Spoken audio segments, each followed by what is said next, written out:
Welcome back, everybody. I just wanted to make you aware of a document that we have that can be very useful as we're prepping for our interim 2 assessments. A couple of teams have asked about, sample questions and things like that. And this interim crosswalk can be helpful in knowing how often a standard is assessed on your interim assessments.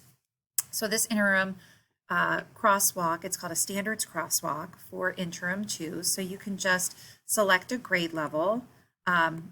Each is bookmarked.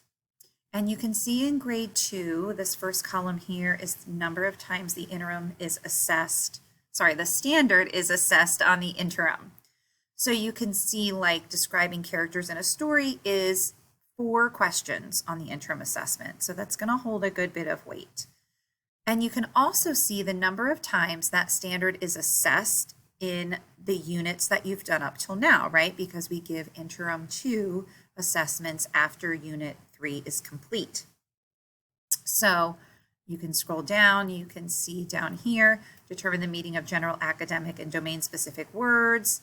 That's assessed on the interim 4 times. Using information gained from illustration is 3 times. So this really helps us focus in on the standards and looking at the number of times it's assessed within a unit. So that again just helps us narrow the focus.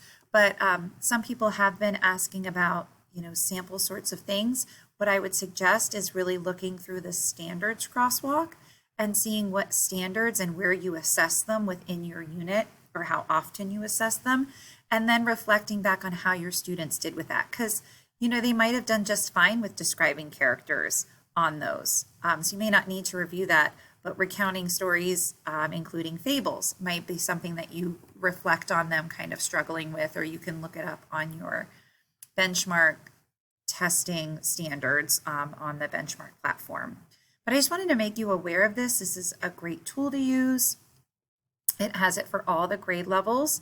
And just remember that for our K-2 assessments this year, your foundational skills are going to be blacked out. So you won't have to worry about those standards being assessed on your interim. Hope that's helpful. Please let me know if you have questions moving forward.